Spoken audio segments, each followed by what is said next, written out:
Greetings and welcome to TFT Tarot for today. Divine Dabblings with Oberon and Banshee.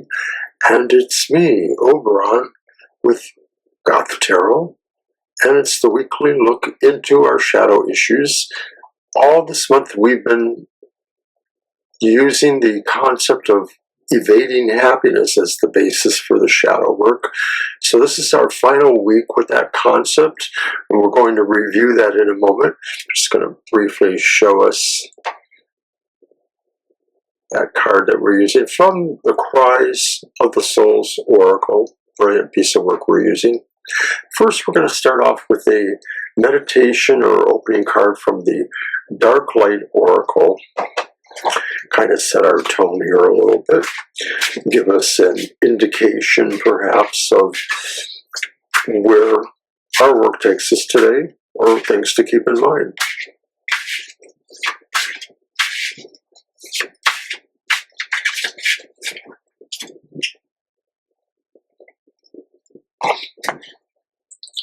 I guess it's a dark card for the collective. Luck.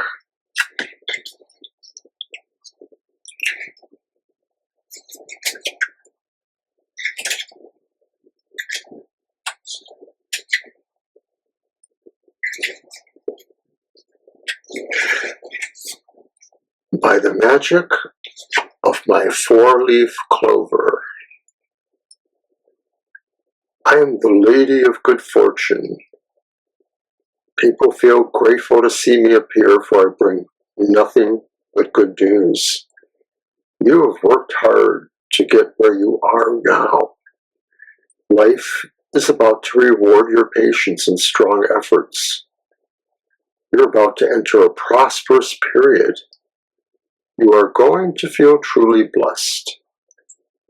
Everything you wished for is gently and magically going to become a reality. But do not take a wait-and-see attitude. Do not remain passive. Seize this opportunity. Good luck will be at your side. This I swear. Affirmation. No, I'm sorry. Wasn't not the affirmation. Luck is my best friend today. I feel so blessed and powerful. I have faith in my own good fortune to come and to stay. So I think that's a very positive affirmation for us to start here with our work. I'm hoping that everybody receives the full benefit. Next week we'll be looking at something different perhaps. So this is going to be our close, and we're going to pull a number of cards. We're going to be working with the, of course, the main card from the Cries of the Soul's Oracle, which I'm going to review that in a moment. But we'll be working with the Shadow Work Tarot, the Opaline Tides Tarot, the Lubenko Tarot, and the Tarot de la Nuit. I think there's a surprise in here too, because I just want to say that, of course, officially as of Sunday, we have turned into the dark. We have turned away from the sun into the dark time of year. And so for Goth people, it may have a special significance all of its own. So let's just take a moment to commemorate that as we turn towards the dark time of the year.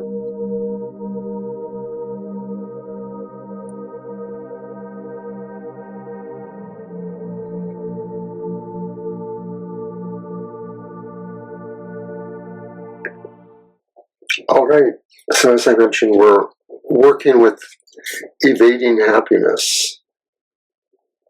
And the mantra is, I create my own peace of mind. So a lot of this was about the idea of holding ourselves back purposefully to avoid being in situations where we could potentially be happy or find out that the things that are our comfort, restrictions, or limitations are not really those at all. I'm going to read from the Moving Forward section of Cries of the Soul's Oracle. To create a different relationship with me leads to happiness. You need to understand your needs. Regularly ask yourself what they are now. Then think about the action steps you can take to satisfy them. You may need to undergo therapy to create a new relationship with your wounds and make some important decisions and implement many changes.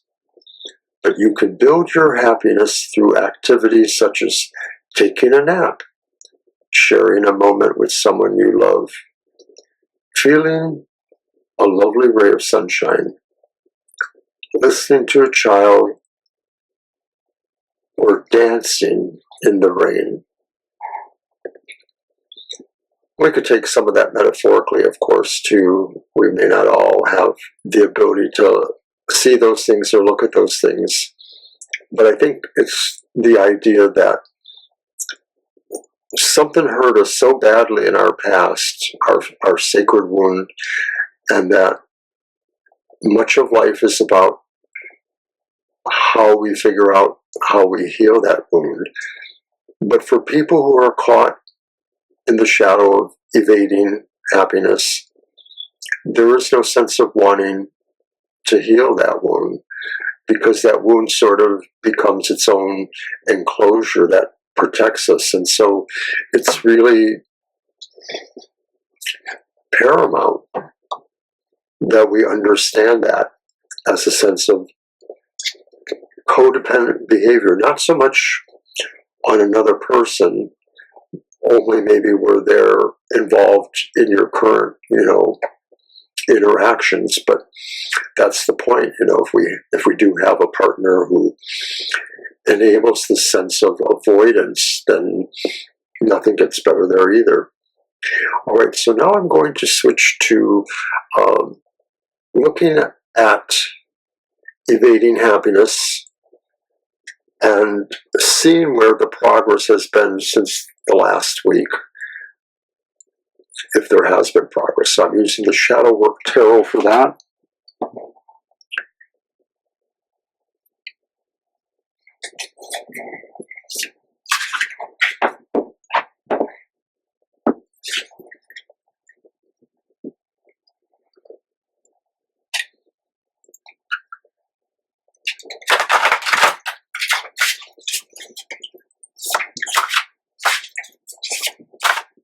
The sense of this update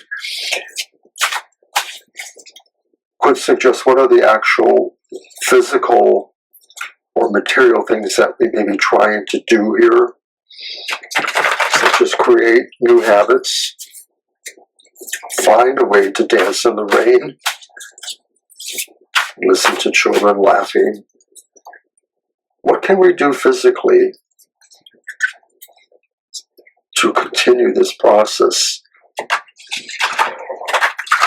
Or what are the physical manifestations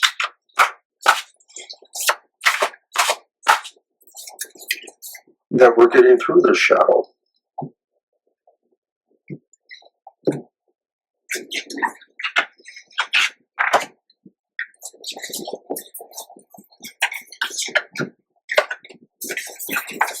It's the Ace of Pentacles.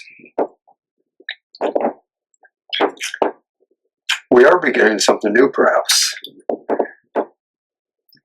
I would say that this could be getting involved in some physical activities, such as going to group things, going to a book club, going to an exercise class, going to a yoga class, going to a crafts class.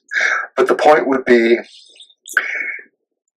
pushing yourself a little bit out there into the social sphere to find an activity that feels like it replaces the concern for limiting yourself. So this could be saying that you're already doing this, or that at least you are thinking of doing that, and that would be the correct way to be working here. But how are we feeling about this really more on the subconscious side? What are the possible subconscious or unconscious ways that we are adapting to or thinking of our progress here? I'm going to use the Opaline Tides Tarot for that. And both of these decks are from the Erethereal company.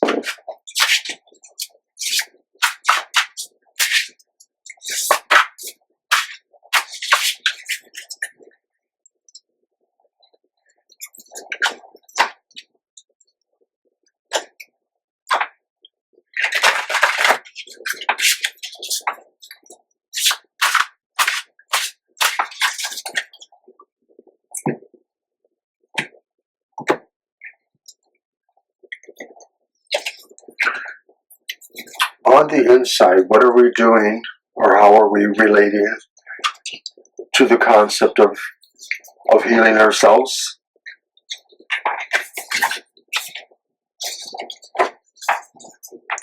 It's the Hermit reversed. This actually goes along very well with that on both aspects of the physical, what we're doing in our active day-to-day life, and maybe what we're doing in our more thoughtful life. The Hermit says, we're coming, as Banshee would say, we're coming down off of the tree, and we're realizing we need to have human connection. We need to share the story of what we're going through, to seek support perhaps, or to be able to not hold it within us, within that cave where we're not necessarily able to relate it to everybody on their level. We have to bring it out to their level, bring it out of the cave. And so subconsciously or deep within ourselves, we are doing well here. We are understanding that it matches the physical reality, that in order to absorb the shadow here, we have to really change our mindset. And a lot of it is about our interactions with others. It's totally about that, really, in a way.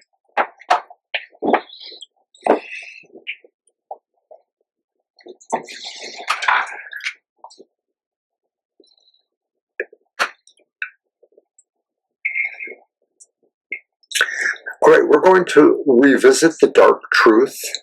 And the Dark Truth was in the first episode when we did talk about the initial observations here with evading happiness.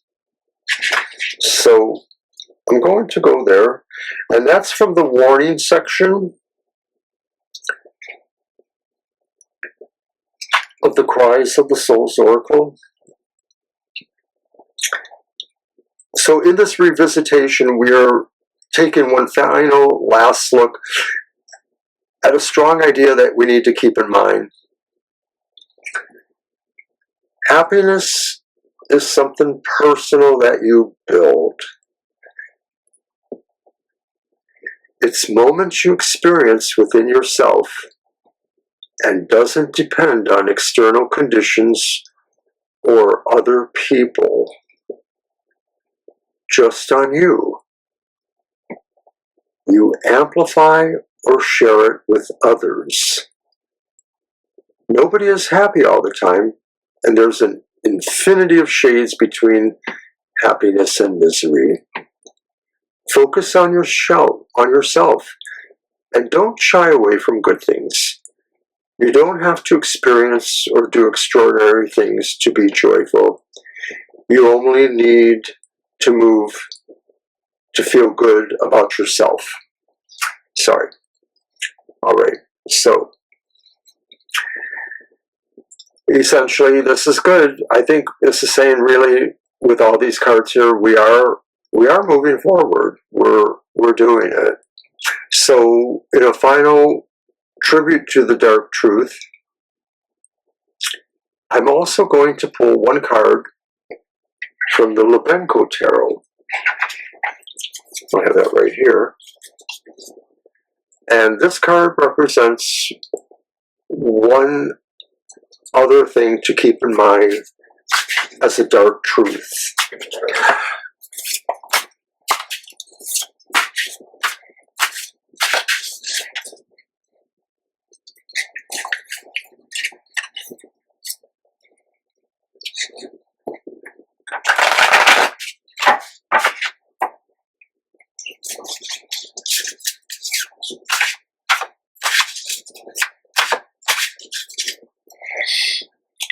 And the Lebenko Tarot is subtitled Shadow and Light. Divination in Shadow and Light.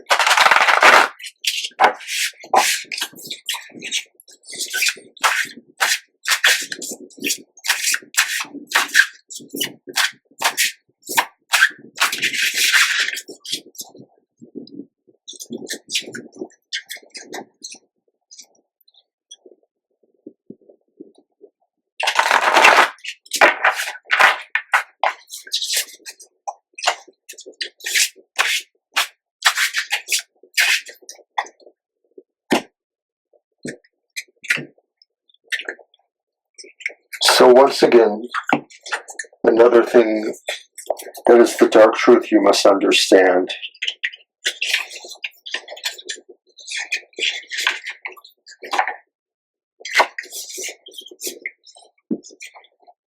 It's change. That change is constant. Change is constant. And that without change, nothing else happens. The dark truth also is this change has to happen for you. And that if it doesn't happen, I don't even know what I could say here.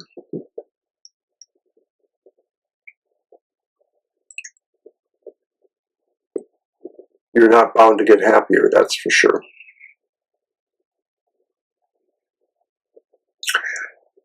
All right.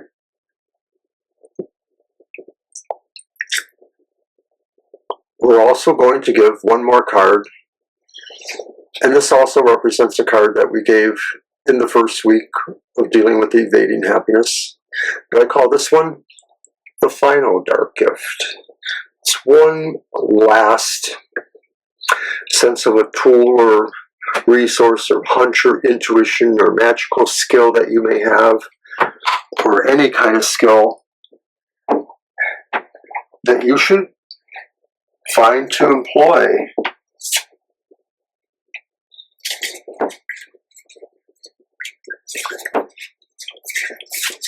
And what's going on here?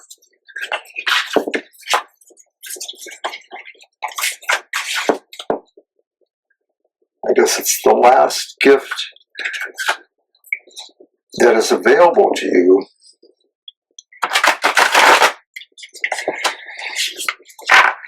The only reason why maybe we haven't seen it before now, or we're only looking for it now,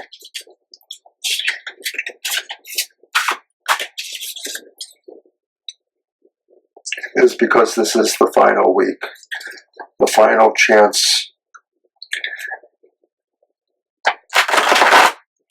at pulling it together. And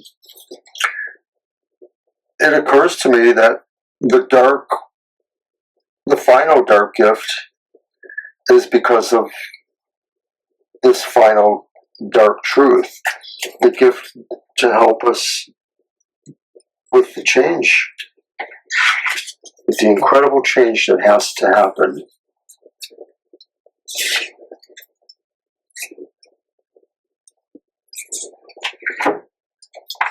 It's the Three of Cups reversed. As paradoxical as it seems, relating to the fact that maybe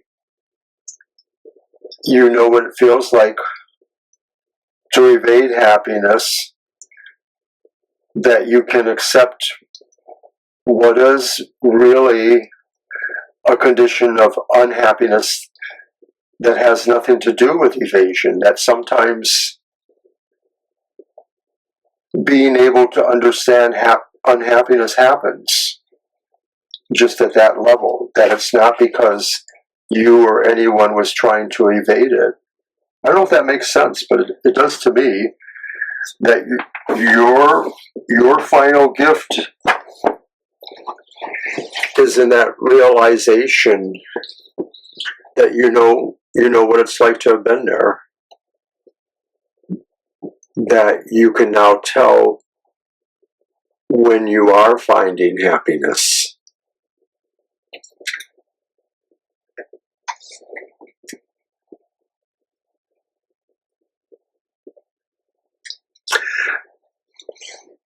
My final offering is in acknowledgement of the recent summer solstice and the fact that we have now officially decided to move from the light to night. And so to do that, I'm using 2 more decks. My wonderful, very ceremonial Goethias, Goetia Tarot of Light and Goetia Tarot of Darkness. And so what I'm going to do here is draw first a card from the Tarot of Light. And this is meant to show what we are transitioning from, what we are moving out of. And then when I pull the Tarot of Darkness, the Goetia Tarot of Darkness, this is what is to come.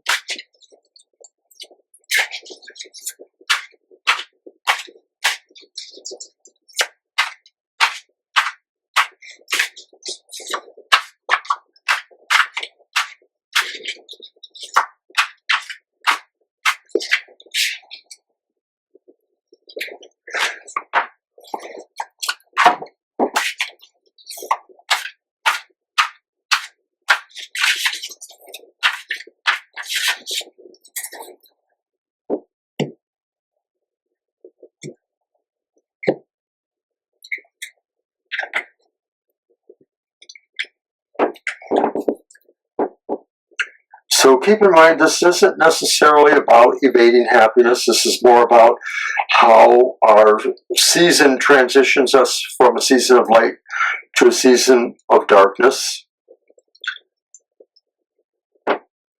It's the 3 of Pentacles. That's upright. Our transition comes from the true realization of what our skills and our ability to cooperate and complement each other. And keep in mind, this could be talking about aspects of self, personas in ourself, our avatars or shadows that are not necessarily aligned, but maybe this is saying this period, we're moving from it anyway, we're just moving from it. And so what we are moving towards is represented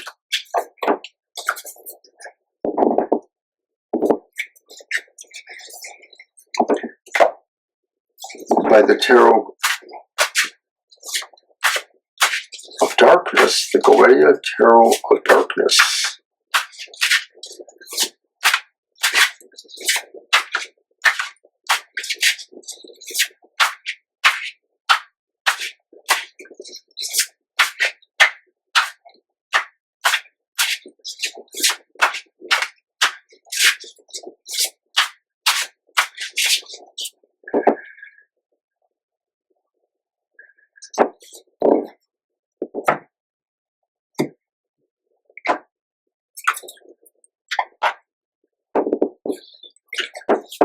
we're moving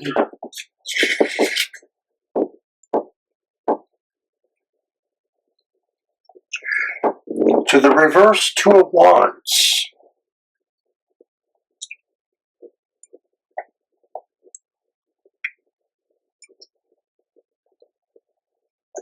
And the reverse Two of Wands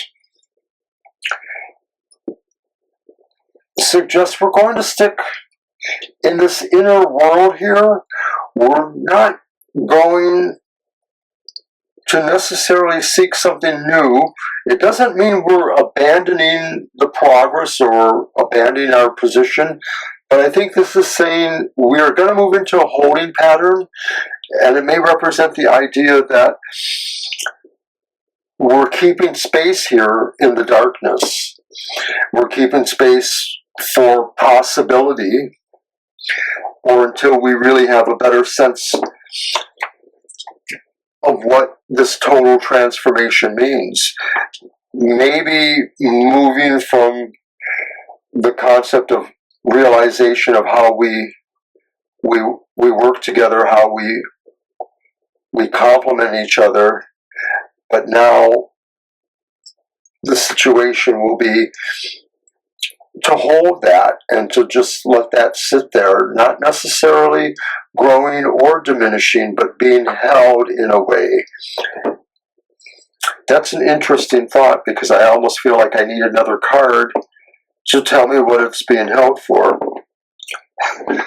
But I don't think I'm going to do that.